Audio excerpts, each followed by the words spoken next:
Okay, I'm back. Starting to recognize some of these fellas. Let's see. Yeah, probably this way. It's the fella I was just talking to up at the...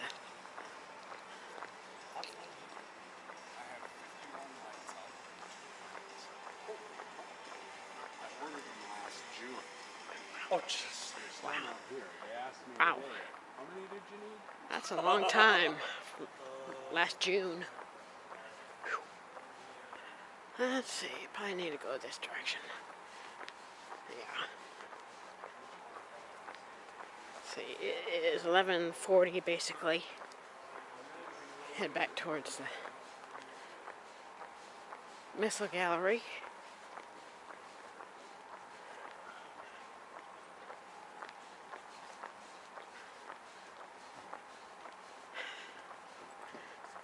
Outside of the Hanoi taxi.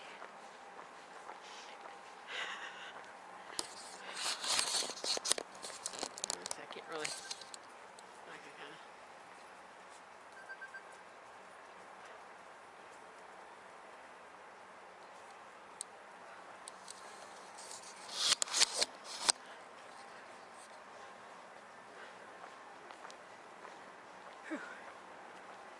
a little warm. Hanging above the YQM-94A. It's an RPA, remotely piloted aircraft, tested in the 70s for photo recon and surveillance. Made its initial flight in June of '73, but was destroyed in a crash in August. The vehicle on display is a second prototype, and it flew for the first time in November '74. I would have been 7 months on one flight. This Compass Cup flew 17 hours, 24 minutes at altitudes more than 55,000 feet. After they canceled the program, that was returned to the museum in '79. So it's been here a long time. And that right there.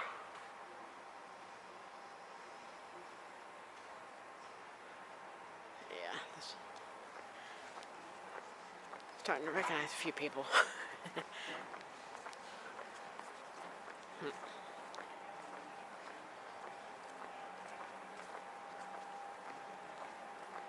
That's got a men's room, got a women's bathroom, got another women's right there. I would think they would have another men's, but oh well. Unless it's down in this direction. But who knows?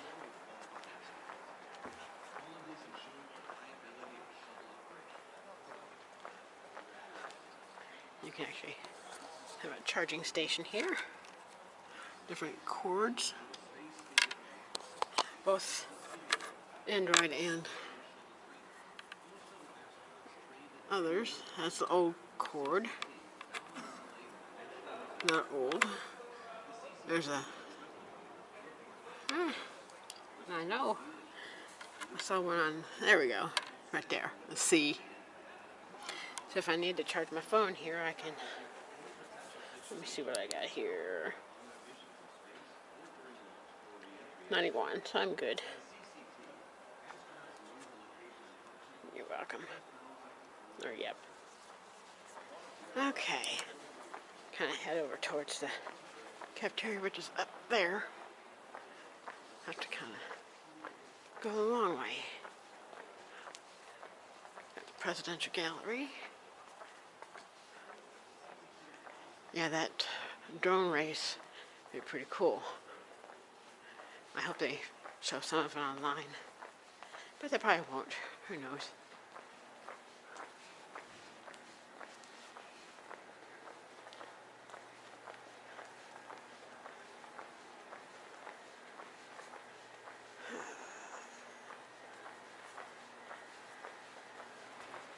See, I don't think they have one down upstairs. Let's see.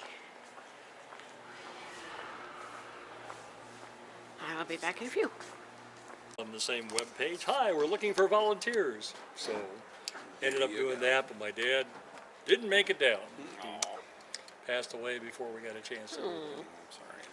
That's too bad. Yeah, but yeah, they moved up to over to Ashland after they retired Okay. up there and lived just east of 71 off of 250 up on the ridge up there overlooking Ashland. So on Township Road 523. 653. 523. 520. So I know 580. I grew up on 653 Okay. on the ridge, overlooking 71, just above 250. Okay, so they were about 2 miles, well, a mile and a half east of 71, past Grandpa's Cheese Barn there, and they were on the left, right at the top of the ridge there. So, Okay, but you're sure it was 523? It's not Grandpa's Cheese Barn Road, though. no, When the road's that's past it, it's no, further east. It's further east. Yeah. Okay. So clear on up there, right? Well, we were almost neighbors. Okay. Yeah. Well, it was the they bought the house up there. It was a new build back in '97, and they loved it up there. It was a beautiful, beautiful view. Because I mean, we've been. Oh, it was. I always knew it was something special when I was growing up. I didn't appreciate it as well because I hadn't lived anywhere else. You know, didn't know. I know how that anything else. goes. Just saw, beautiful view. Riding my bike down to Grandpa's and back up the hill, walk back. Oh, geez, yeah. So you were right there. Yeah, I was. Yeah. Oh, yeah. It's about almost 10 acres. And you run through the woods and the field and all that stuff. And, yeah. Well, it was a nice area. We, on the other hand, lived on Ashland Road there, and we had what's now a Speedway station across from us. Had a little ice cream stand there. What used to be, a couple different grocery stores next to us, and for a while it was a Wild Willie's Country Bar, and oh god, it was a good place to have a business, but not a great place to really live. So. Yeah. My sister lived on McElroy for a year, so we were in and out of that area. Used to stop I think they call it the Shamrock ice cream. Yeah. Yeah. Yeah, it seems so long ago, but I was just up there last week. I was telling her I've got a friend who I went to high school with, and he's got all kinds of health problems, and so they're not giving him a whole lot of time, but he actually seemed to be doing okay when we were up there last week, and so hoping for the best there. But it's I used to get up there a lot. My mom finally ended up in a nursing home, Brethren Care Village, there in Ashland, and she passed away in May of '19. But I mean, I'm thinking about all the thousands of trips I must have made up and down 71 years.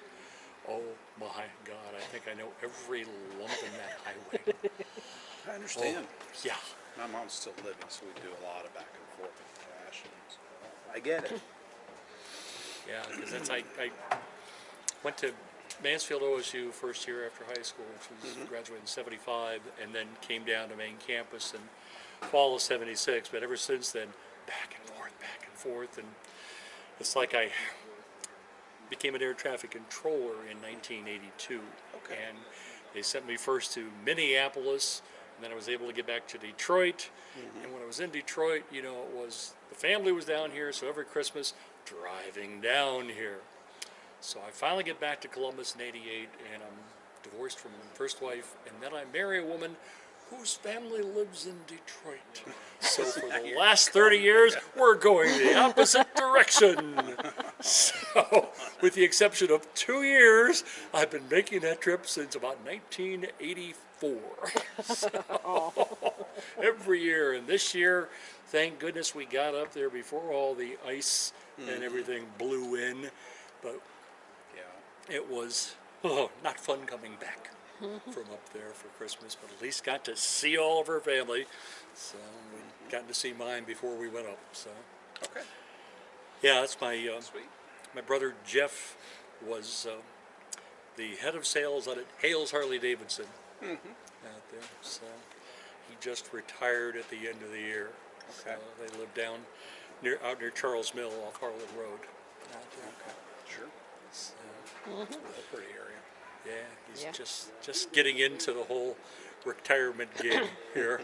And he said it's, so far it's just not that big a deal because he usually in the winter did not do anything except go to work and sort of sit there and maybe sell parts. But then finally the weather would get nice in March, he said. So about March, I'm going to maybe start getting antsy. Right now, it's not that big a deal. So Okay. on it goes. Well, nice to meet you guys. Nice to meet you. Yeah. Absolutely. Yeah.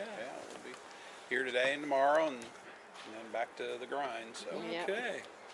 Well, I'm usually a Monday guy.